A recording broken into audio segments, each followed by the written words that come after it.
আছেন? আশা করছি সকলে ভালো আছেন। আমি শারদিয়া আর আপনাদের প্রিয় পরিবার বঙ্গ লাইফে সকলকে স্বাগত জানাই। আজ রথযাত্রার পরের দিন, আজ বিপত্তারিণী পুজো। আপনাদের পরিবারের সকলের, আমার পরিবারের সকলের মঙ্গল কামনা করে মায়ের কাছে প্রার্থনা করি যে সবাইকে যেন ভালো রাখেন, সুস্থ রাখেন। তা আজকে যে ব্লগটা করছি সেটা হলো আজকে আমাদের বাড়িতে যে রান্না করে সে আসেনি, আর সেই জন্য রান্না আজকে আমিই করবো। কি রান্না করবো আবার চটজলদি ও বলেনি, হঠাৎ করেই বলছে যে বাড়িতে পুজো করবে। আগে থেকে জানা থাকলে একটা হয়তো সুবিধা হতো। যাই হোক, কি আজকে রান্না করবো সেগুলো দেখাই। আমি ঠিক করেছি যে মাছ করব। আমি এখানে মাছটা নুন হলুদ দিয়ে মাখিয়ে রেখেছি। এটা আমি লঙ্কা পোড়ার ঝোল করব কালো জিরা দিয়ে। আর এখানে একটু সবজির ডাল করব, মুগের ডাল। তাই মুগ ডালটা নিয়েছি, এটা আমি ভেজে নেব। আর এখানে ওর মধ্যে গাজর আর আলু একটু ভাপিয়ে নিয়েছি যাতে আমার তাড়াতাড়ি হয়। আর এখানে করব সর্ষের পোস্ত দিয়ে ভেন্ডির একটা চচ্চড়ি। তো এই জন্য দেখো আমি এখানে 1 টেবিল চামচ পোস্ত নিয়েছি, আর 1 টেবিল চামচ সাদা সর্ষে, আর হাফ চামচের মতো কালো সর্ষে নিয়েছি। এগুলোর একটা পেস্ট করে আমি এই যে ভেন্ডি কেটে রেখেছি, আর আলুটা একটু ভাপিয়ে নিয়েছি যাতে আমার টাইমটা কম লাগে। আর এখানে একটু পেঁয়াজ নিয়েছি মাছটার জন্য, আর একটা টমেটো নিয়েছি বড় সাইজের, সেখান থেকেই আমি একটু মাছে দেবো আর ভেন্ডিতে দেবো। আর এখানে কাঁচা লঙ্কাগুলোকে চিড়ে নিয়েছি, আর একবারেই আদা নিয়েছি, আর ধনেপাতা, আর এখানে একটু বেগুন নিয়েছি। তা এই রান্নাগুলো এখন যতটা তাড়াতাড়ি করে নেওয়া যায় সেটাই আমি দেখাবো। তাই চলো শুরু করা যাক। সর্বপ্রথমে ডালটা নিয়ে নিলাম। মুগ ডালটা নিয়ে এটা একটু হালকা মতো ফ্রাই করে নেব। একটা সুন্দর মুগ ডাল ভাজার গন্ধ ছাড়বে। খুব বেশি পোড়াবো না, মোটামুটি একটা মিডিয়াম ফ্লেমে এটাকে হালকা ফ্রাই করে নেব। একটা কথা বলি, ডালটা কিন্তু কনস্ট্যান্টলি নাড়তে থাকবেন, তা নাহলে কিন্তু ডালটা জ্বলে যেতে পারে। আর এই দেখুন ডালটার কালারটাও অনেকটা চেঞ্জ হয়ে গেছে, আর এখানে খুব সুন্দর একটা গন্ধ ছাড়ছে। এবার আমি গ্যাসের ফ্লেমটা একদম বন্ধ করে দেব, দিয়ে এটাকে আমি একটা বাটির মধ্যে ঢেলে নিচ্ছি। ঢেলে একটু ঠান্ডা করতে দেব, কারণ তারপর এটাকে আমি জল দিয়ে ভালো করে ওয়াশ করে নেব।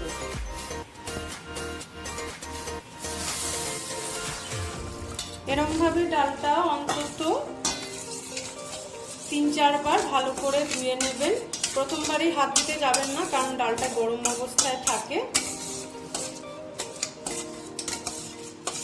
তারপর ডালটা ভালো করে এরকম 2-3 বার ধুয়ে গরমই আছে। আমি এবার ডালটা কুকারের মধ্যে দিয়ে দিচ্ছি। আমি 1 কাপ ডাল নিয়েছিলাম, মোটামুটি বড়ই সাইজের, কাপের মাপে। আর এর মধ্যে এবার ওই কাপেরই পরিমাণ জল দিয়ে দিলাম। এর মধ্যে আমি হাফ চামচ হলুদ গুঁড়ো দিয়ে দিলাম, আর 1 চামচ নুন দিয়ে দিলাম, আর দিয়ে দিলাম একটা কাঁচা লঙ্কা চেরা, আর একটুখানি সর্ষের তেল, একদম ছোট চামচের 1 চামচের মতো। তারপর দিয়ে ডালটাকে একটু ভালো করে ভেজে আমরা এটা গ্যাসে বসিয়ে দেব সেদ্ধ হওয়ার জন্য। জলটা কম দিয়েছি, তার কারণ হলো যে ডালটা যাতে তাড়াতাড়ি সেদ্ধ হয়ে যায় আর একটু ঘন হয়। আর ততক্ষণে এপাশে আমি একটু পাঁপড় ভেজে নেব, আর বাকি সবজিগুলো ফ্রাই করে নেব। পাঁপড়গুলো ভেজে নিচ্ছি একটা একটা করে।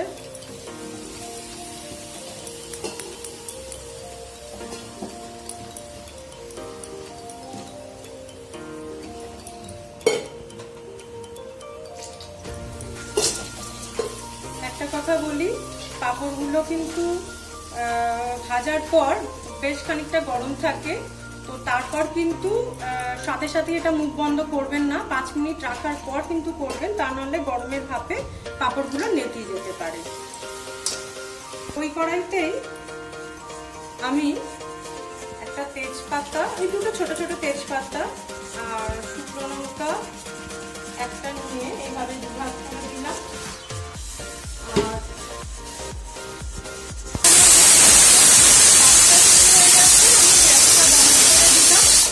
আর এটাকে একটু স্ট্যান্ডিং টাইম দেবো, যে এটা যাতে একটু নিজের থেকে ঠান্ডা হয়ে যায়, তারপর ঢাকাটা খুলবো। আর এদিকে এবার এইটার মধ্যে শুকনো লঙ্কা তেজপাতা দিয়েছি, আর দিয়ে দিলাম ওই হাফ চামচের মতো একটু সাদা জিরে, গোটা জিরে, আর এর মধ্যে দিয়ে দেবো একটু থেতো করা একটা এলাচ আর একটুখানি গোটা দালচিনি দিয়ে ফ্লেমটা কিন্তু লোই রাখবো, মিডিয়াম লো ফ্লেমে, তা নাহলে মশলাগুলো ধরে যাবে। এরপর আমি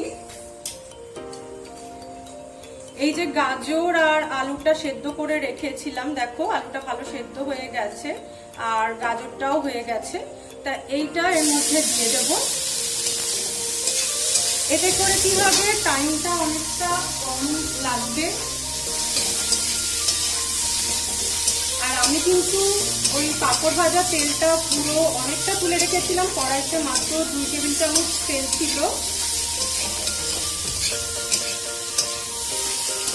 এবার এটাকে আমি নুন দেবো এর মধ্যে, নুনটা বুঝে দেবো কারণ ডালে দিয়েছিলাম 1 চামচ, তাই অল্প করেই দেব। পরে আপনারা স্বাদ অনুসারে নুনটা দেখে নেবেন।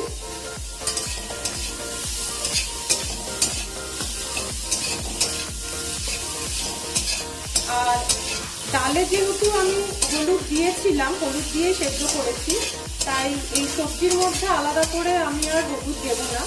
একদমই যৎসামান্য জিনিস ব্যবহার করে কিভাবে এই সবজি ডাল করে ফেলতে পারবেন তাড়াতাড়ি, সেটাই আমি দেখাবো। এরপর এর মধ্যে আমি একটুখানি চিনি দিয়ে দেব, সবজি ডালে একটু মিষ্টি ভালো লাগে। আপনারা যদি মিষ্টি খেতে না পছন্দ করেন তাহলে চিনিটা স্কিপ করতে পারেন। আমি এখানে বড় চামচের 1 চামচ চিনি দিয়ে দিলাম। আর এটাকে খুব বেশি, এখন ফ্লেমটা হাই রাখতে পারেন কারণ আপনি কনস্ট্যান্টলি এটা নাড়ছেন। আর এটা ভালো করে একটু ফ্রাই করে দিয়ে এটাকে এখন মিডিয়াম লো ফ্লেমে রাখুন, ততক্ষণে ডালটা আমি ঘেটে নিচ্ছি। এখন ডালটা একদম সুন্দর গলে গেছে, আর আমি এই হাতা দিয়েই ডালটাকে আরেকটু স্ম্যাশ করে নিচ্ছি, আরেকটু ঘেটে নিচ্ছি।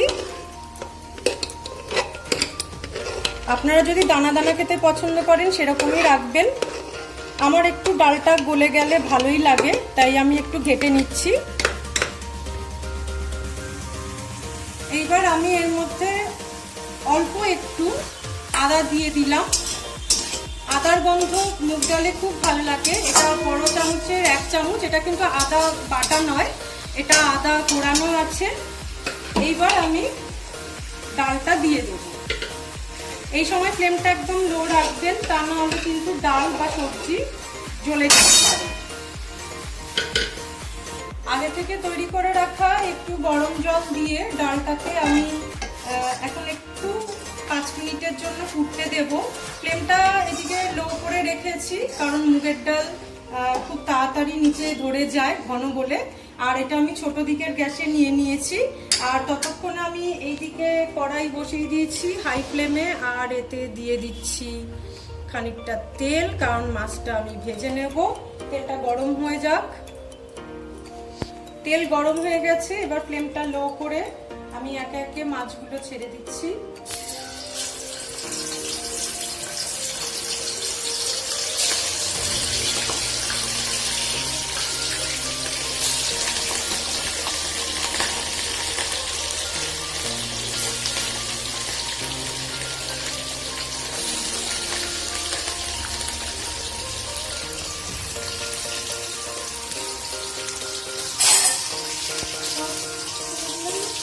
এদিকে মাছ ভাজা আমার প্রায় হয়ে গেছে, আর ডালও দেখো এই যে পুরো একদম টকবক করে ফুটছে। তবে মুগের ডাল কিন্তু বারবার বলছি এরকম মাঝে মধ্যেই চালাতে হবে, তা না হলে কিন্তু ডালটা ধরে যেতে পারে। এরকম মোটামুটি আমি একটু ঘন রেখেছি, সবজি ডাল ঘন ভালোবাসি।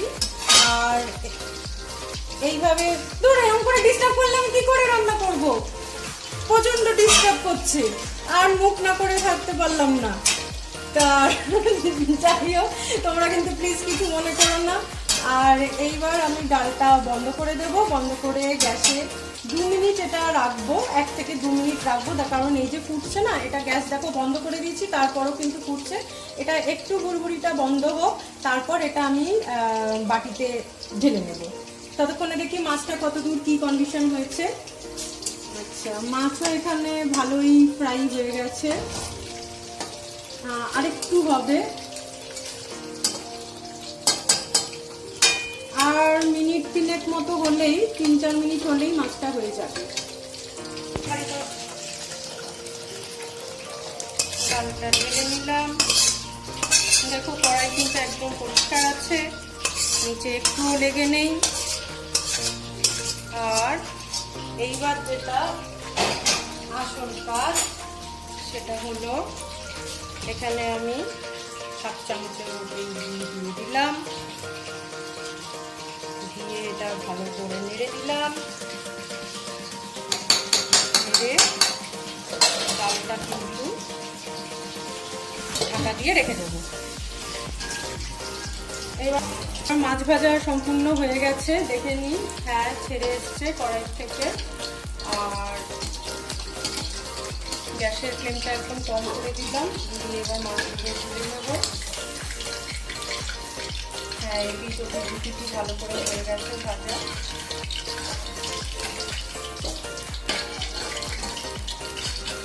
আর এই যে এতটা তেল দেখছো, এটা কিন্তু আমি সম্পূর্ণ তুলে রেখে দেবো। এই দেখো আমি কতটা তেল তুলে নিয়েছি, আর এখানে হয়তো ম্যাক্সিমাম 2 টেবিল চামচের মতো তেল হবে। এবার এই তেলটা গরম তো আছেই, এর মধ্যে আমি দিয়ে দেব 1/2 চামচের মতো কালো জিরে। কালো জিরেটা একটা সুন্দর স্মেল ছাড়বে। আর ততক্ষণে আমি এর মধ্যে 2টো কাঁচা লঙ্কা চেরা দিয়ে দেব। এই সময় একটু সাবধানে দেবেন, কারণ কাঁচা লঙ্কা কিন্তু ফাটে। লঙ্কার এই যে কাঁচা লঙ্কাটা হচ্ছে, কাঁচা লঙ্কাটা একটা সুন্দর পোড়া গন্ধ ছাড়বে, এটাই কিন্তু লঙ্কা পোড়ার ঝোল হবে।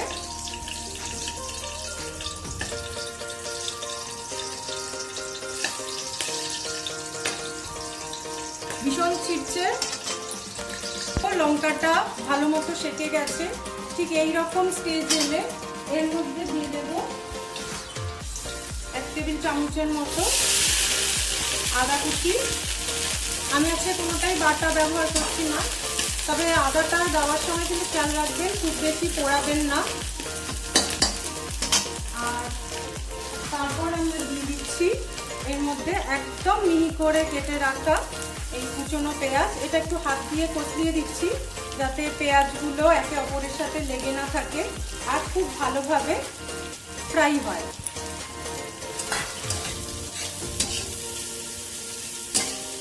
আপনারা অনেকেই আছেন হয়তো পেঁয়াজটা পছন্দ করবেন না, কিন্তু পেঁয়াজ যদি না পছন্দ করেন তো এক্ষেত্রে পেঁয়াজটা স্কিপ করেও দিতে পারেন। আমি যেহেতু এর মধ্যে বেগুন দেবো, এই জন্য স্বাদটা ভালো করে আসার জন্য পেঁয়াজটা দিচ্ছি। এবার এটাকে একটু হালকা ফ্রাই হতে দেবো, খুব বেশি ভাজবো না, কিন্তু হালকা বাদামি হবে। এই সময় আমি 1/2 চামচের মতো একটু চিনি দিয়ে দিলাম। চিনি দিলে কি হবে, এই পেঁয়াজের কালারটা খুব সুন্দর আসবে। দিয়ে 1 মিনিট মতো নাড়াচাড়া করব। পেঁয়াজটা দেখো ভালোই মিডিয়াম ফ্রাই হয়ে গেছে এই রকম পর্যায়ে, আর দেখো তেলও ছেড়েছে। এইবার এই যে কেটে রাখা বেগুনগুলো নিয়েছিলাম, এই বেগুনগুলো একটু হালকা ফ্রাই করে নেব।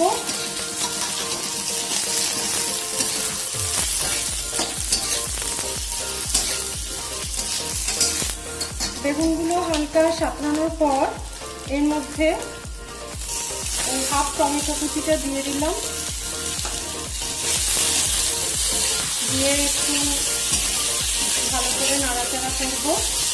তারপর একে একে সমস্ত মশলাগুলো মেশাবো। এই সময় ফ্লেমটা একটু কম রাখবেন আর ভালোই ভাজ ওঠে।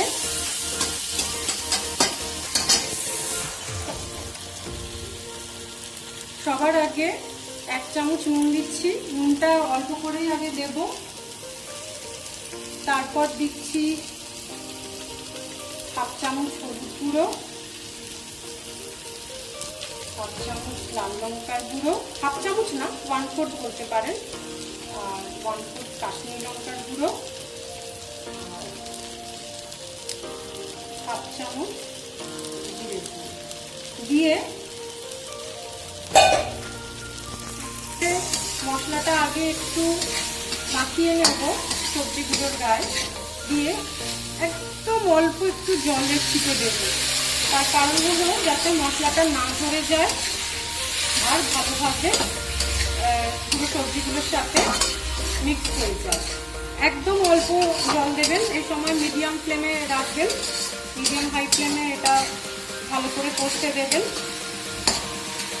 যেহেতু আমি আগে থেকে বেগুনটা ভাজিনি আর আলুটা আগে থেকে একটু ভাপিয়ে নিয়েছিলাম, একদম শর্টকাটে করছি, তাই একটু মশলাটা ভালো করে কষতে দিতে হবে। দেখো মশলাটা পুরো কষে গেছে আর সুন্দর একটা গন্ধ বেরোচ্ছে আর কালারটাও খুব ভালো এসছে, আর তেলগুলো সাইড দিয়ে ছেড়ে গেছে, বেগুনগুলো একদম নরম হয়ে গেছে। ঠিক এইরকম একটা পর্যায়ে এসে এই যে সেদ্ধ করে রেখেছিলাম আলুগুলো নরম হয়ে গেছে, এইগুলো দিয়ে দিলাম। দিয়ে একবার আলুর সাথে মশলাটা কষিয়ে নিলাম ভালো করে।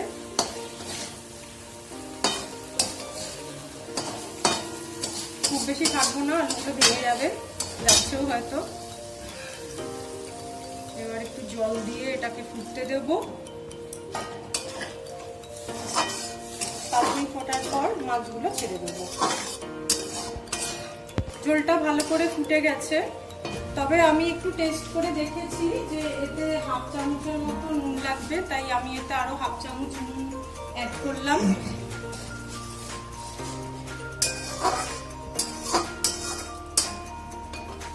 এইবার আমি মাছগুলো একে একে করে সব দিয়ে দেব।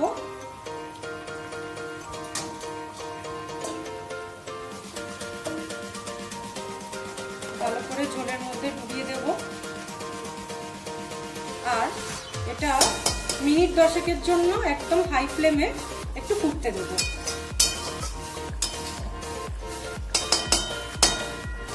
10 মিনিট হয়ে গেছে। এবার নামানোর আগে দিয়ে আমি 1 চিমটে আদা কুচি এর মধ্যে দিয়ে দিলাম, দিয়ে এটাকে জাস্ট 1 মিনিট আর ফুটতে দেব এইরকমই হাই ফ্লেমে।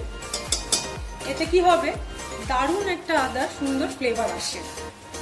আপনারা একবার এটা করে দেখবেন।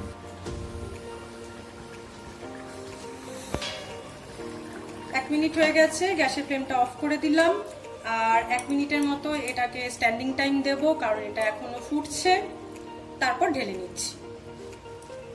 মাছের ঝোল এবার নামিয়ে ফেলছি। কালো জিরে দিয়ে,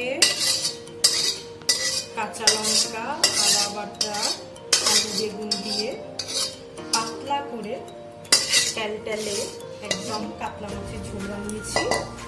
আর এর মধ্যে এবার একটু দিয়ে দেব 1 মুঠো ধনেপাতা কুচি। এটা আমি পরে দিচ্ছি কারণ এখন যথেষ্ট গরম আছে মাছের ঝোলটা, আর ধনেপাতার পুরো ভরপুর ফ্লেভারটা এতে পাওয়া যাবে। আর যেটা করবো এবার ঢাকা দিয়ে রেখে দেব। এরপরে আজকের আমার 3 নম্বর রান্না শুরু করতে চলেছি। এবার ডাল আর মাছ তো হয়ে গেছে, আর এরকম ভেন্ডিটা নিয়েছি, এই ভেন্ডিটা আমি একটু ফ্রাই করে নেব। আর আলুটা তো আগেই বললাম যে সেদ্ধ করে রেখেছিলাম, আর এতটাই সেদ্ধ হয়ে গেছে যে ভেঙে ভেঙে গেছে। যাই হোক, তা যেটা নেব সেটা হলো এই যে আমি আগেই উপকরণগুলো বলে দিয়েছি, যে সাদা সর্ষে, কালো সর্ষে আর পোস্তে, তিনটে আমি মিক্সিতে দিয়ে দিলাম। আর এই দেখো এই যে আদা কুচি একটুখানি ছিল, ছোটো চামচের হাফ চামচের মতো, সেটাও এর মধ্যে দিয়ে দিলাম। আর এখানে এই লঙ্কা নিয়েছি, এই একটা লঙ্কাই দেবো, তার মানে হয়ে যাবে। আর এই চেরা লঙ্কাগুলো পরে দিয়ে দেবো। আর এবার এটার মধ্যে একটু দিয়ে দিচ্ছি অল্প একটু নুন, অল্পই দেবো, ছোটো চামচের 1 চামচের মতো নুন দিলাম। আর দেবো অল্প একটু জল পরিমাণ মতো, ব্যাস। এইবার এটাকে মিক্স করে নেব। গরম করতে দিয়েছি, দিয়ে আমি এর মধ্যে 2 টেবিল চামচের মতো সর্ষের তেল দিয়ে দিলাম। তেলটা গরম হোক। তেলটা গরম হয়ে গেছে, এবার আমি 1 মিনিটে কালো জিরে দিয়ে দিলাম। আর দিয়ে দিচ্ছি একটা ছোট্ট কুচি চেরা কাঁচা লঙ্কা। কাটবে এটা,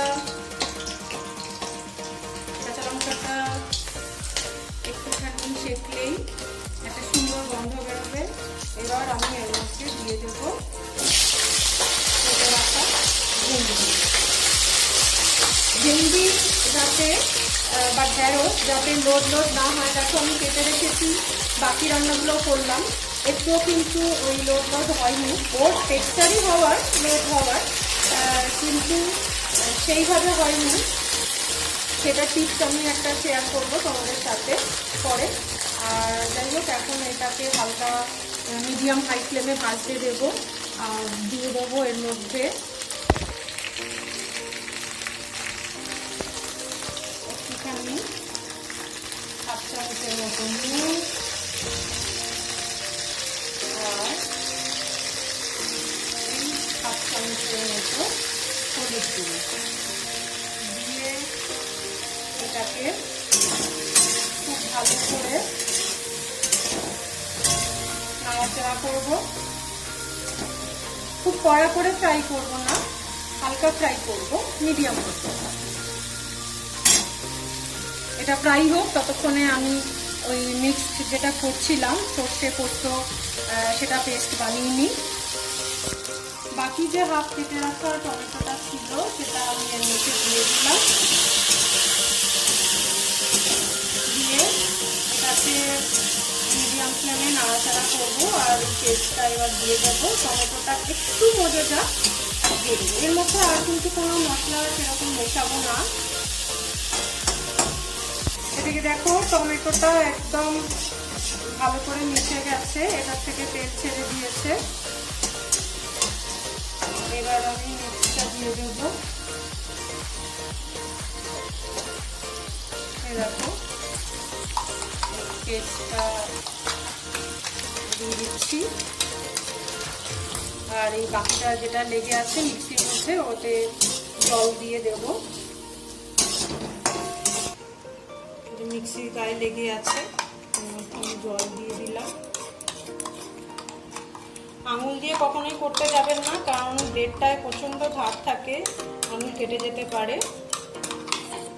আর এছাড়া লঙ্কাও দেওয়া আছে, আঙুল জ্বলতে পারে। ভালো করে এবার এটা আমি সাঁতলে নেব। আর এই দেখো ঢাকনার মধ্যেও লেগে আছে কতটা, এটাও আমি জল দিয়ে নেব। এতে অবাক হওয়ার কিছুই নেই, আমরা এগুলো করেই থাকি, কারণ জিনিসটা কেন নষ্ট হতে দেব। এখন একদম এই যে মিক্সি পুরো খালি। এবার এটাকে মিডিয়াম হাই ফ্লেমে একটু ফুটতে দেব। দিয়ে দেবো এর মধ্যে হাফ চামচের মতো চিনি। নুনটা পরে টেস্ট করে দেখবো যে লাগবে কিনা, আমার যতদূর মনে হয় লাগবে না। এবার এটা 5 মিনিট ফুটুক। আগে একটু এই সর্ষে পোস্তর কাঁচা গন্ধটা যাতে চলে যায়, সেজন্য ভালো করে এটাকে একটু কষিয়ে নিলাম। আর আলুটা যেহেতু আগে থেকে ভাপিয়ে নিয়েছিলাম, আর সেদ্ধটা এতটাই বেশি হয়ে গেছিলো যে ভেঙে গেছে। তাই এই পর্যায়ে আমি আলুটা দিলাম, আলুটা আর আগে দিইনি। দিয়ে এবার এটাকে মিক্সড করব। খুব বেশি ঘাটবো না, তাহলে আলুটা গলে আরো প্যাক হয়ে যাবে।